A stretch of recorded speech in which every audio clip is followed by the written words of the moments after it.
Welcome to your If Astrology Isn't Real minisode presented to you by Cosmic RX Radio, where I spill the tea on this week's headlines, politics, pop culture, world events, all written in the stars. Let's dive in. Okay, babes, if astrology isn't real, then why did Gwyneth Paltrow announce during tourist season that she is going to start eating bread and cheese again? I mean, if the Queen of Vagina Candles is carbo loading, you know the stars are doing the most. Make it make sense any other way besides astrology. Welcome to today's mini-sode, If Astrology Isn't Real. I'm your host, MADI Murphy. How the hell are we doing? Thank you so much for being here. This is our second week of having this as a dedicated segment, and I'm loving the feedback and loving just to have a little space to play and be weird with y'all here and recap what happened in the previous week through the planetary lens, break down the collective and current chaos through the cosmic receipts. As always, let me know in the comments below or slide into our DMs on Instagram, the Cosmic RX, if there's something that you want me to go further into. And as a reminder, we're going to look at something on the political landscape, yikes. And then we're going to go into pop culture, maybe a peek at someone's chart. And then we will talk about something like predictive or an overview, or something that helps us understand the forecasting of like maybe what to expect next. Again, just giving us the cosmic context of like the moment of time that we are in.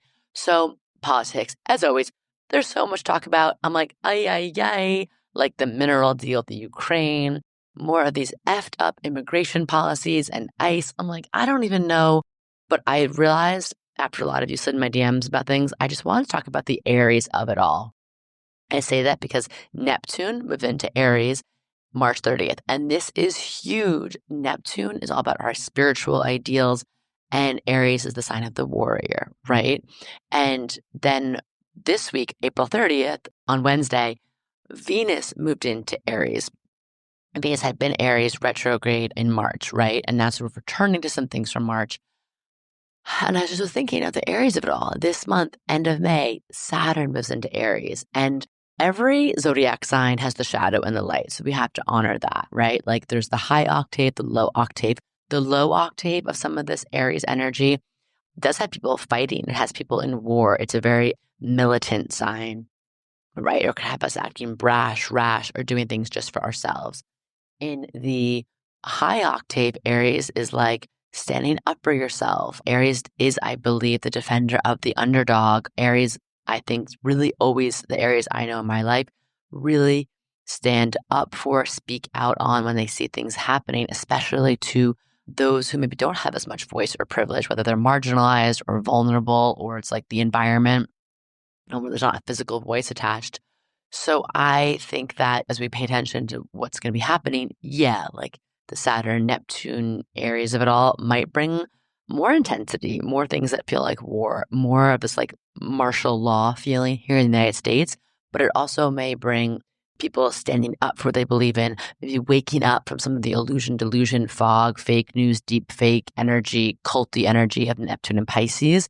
And we saw when Neptune moved to Aries, literally like that day, the day after, we saw Cory Booker have that history record breaking filibuster of, kind of speaking up and out against what was going on in this current administration, which people were kind of like waiting for. Like, can someone finally do that? And then this week, Venus moves into Aries on that exact day. If astrology isn't real, then why did Kamala Harris kind of come out of a little bit of like a post-election hidey hole to rail against and rage against, rightfully so, with sacred rage, the first 100 days of this administration and the things that are going on that are really not democratic, constitutional crises, and just general like fuckery. And I love this in terms of astrologically because she has an Aries moon.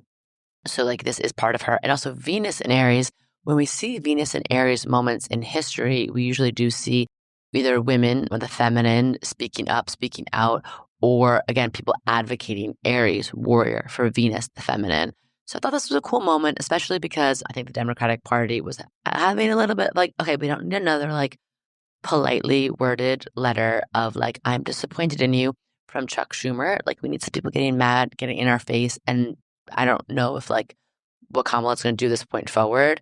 And I know that another Aries moon queen, AOC, has been doing this too with rallies. And I'm not saying Democratic Party, there's a lot of work to do there.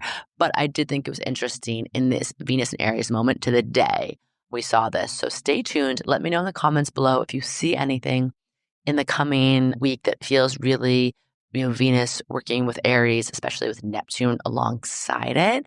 We have Mars and Leo in the sky too, which is, there's a lot of fire. There's a lot of like advocating for what you believe in, what you believe is your truth, what you believe in is also like standing up and speaking out against shit that you see that just feels wonky. Speaking of, let's transition into our pop culture moment.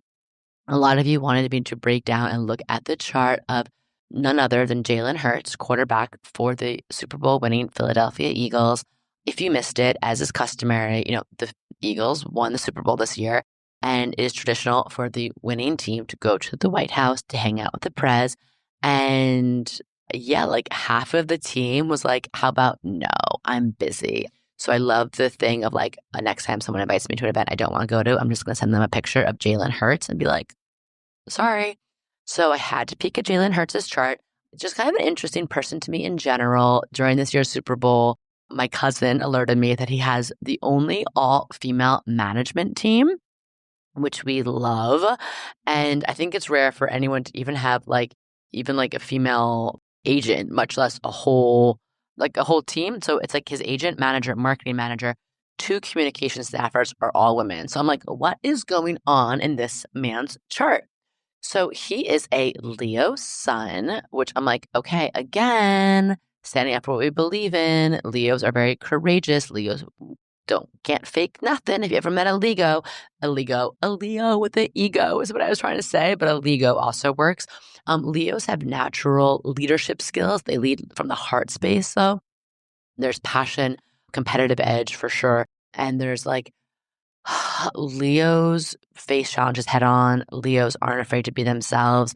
And Leos can inspire other people to do the same thing, lead from the heart. So I wonder if he had kind of a hand in giving half the team permission to not go.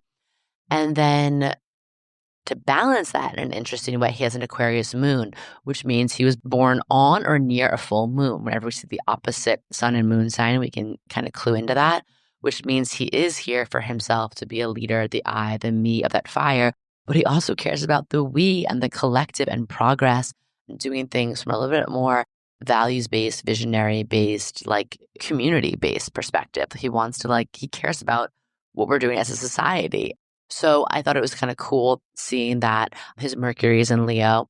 And then in terms of the all-female management team, he has a Venus and Mars in Cancer. So Venus is quite literally your values, but also how you make money. And then Mars is again what motivates you, who you're fighting on behalf of, what gets your energy going. And I'm I kind of love that this Venus, Mars, and Cancer is I might be out there, quarterback stud on the field, acting all Leo, but my inner world is very the kitten energy. And I know that the best people to protect me, the best people to make money for me are my girls. I'm a guy's girl. So I thought that was really fun. And then another pop culture moment, just to tease the chart at a little bit, a lot of you sent me, Penn Badgley has been going viral, especially for this look it up. He's behind the scenes of some daytime talk show doing the dance to the anxiety Dochi. They're singing, somebody's watching me. It's Joe Goldberg, or something like that. And it's because of Netflix's You, season 5. I think it's the end of the series, came out this week, which always just is a great opportunity for me to bring up one of my favorite fun facts. Is Penn Badgley has gained so much fame for playing this role of Joe Goldberg, who is truly a sociopath, serial killer, becomes obsessed with women, and then kills all these people in his path to justifies it through love and passion and obsession, and it's a whole thing. But Penn Badgley, as the actor, has famously come out and been I get a little disturbed that women stan for Joe Goldberg and defend him and have a crush on him and love him, when we're supposed to look at him as that's really disturbing and creepy. He's kind of a classic anti-hero, but times an 11. And I think it really has to do with Penn Badgley's chart. He was born to play this role, and then by accident, I think also made everyone fall in love with it.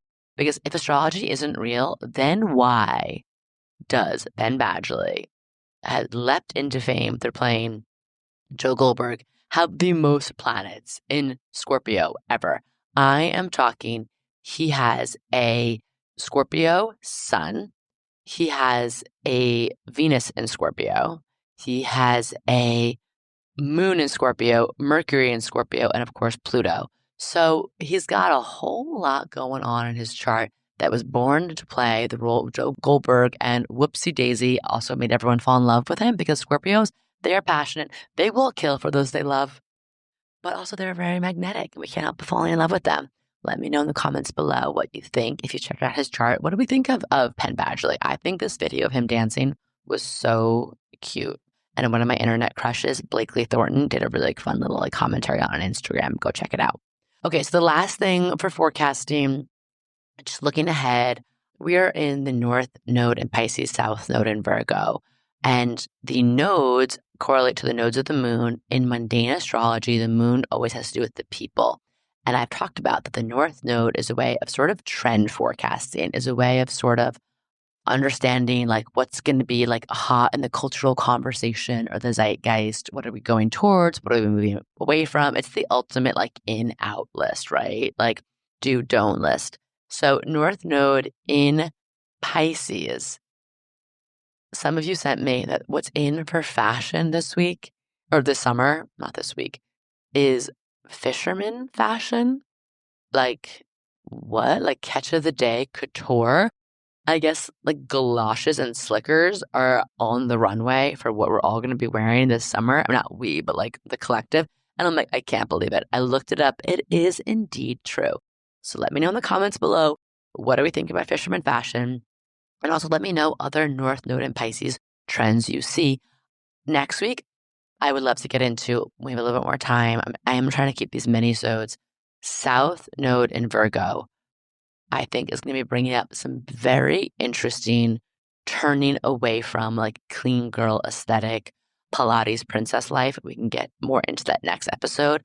But yeah, look up Fisherman Fashion and just, if astrology isn't real, then why is that happening this summer? We will be in the North Node in Pisces until next summer 2026. So we can expect a lot of things in the collective to kind of be geared that way. And I mean, in mainstream, it infiltrates every area. So if astrology isn't real, then explain every damn thing we just talked about. This is where I'm going to leave you. Stay grounded, stay loud, stay in your truth. Remember, when the world's going wild, we go wild. We get weirder, we get wiser. We'll be here every week, Monday and Friday, Cosmic RX Radio as your high vibe HQ for all things spiritual assistance and resistance, serving up planetary receipts and cosmic tea.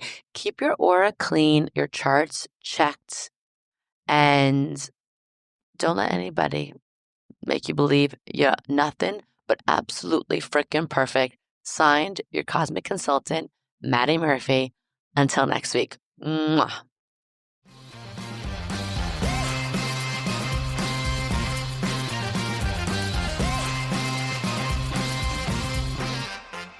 Do you love getting your Cosmic RX for the week here and want more? Make sure to sign up for our premium subscription so you can get exclusive access to bonus podcast episodes, all of my astrology info for the month ahead, and live new and full moon calls to help you manifest your dream life with an intentional international community of other cosmic baddies. Sign up through our link in show notes. Thank you so much for listening to this episode. If you want to know more about Cosmic RX, head on over to thecosmicrx.com. And if you really love this show, I'd love it if you left a rating and review on Apple Podcasts or wherever you listen to podcasts. I super love hearing from you and reading your reviews. All right, you cosmic baddie, tune in next week. And until then, remember, love yourself fully, work your magic, and take no shit.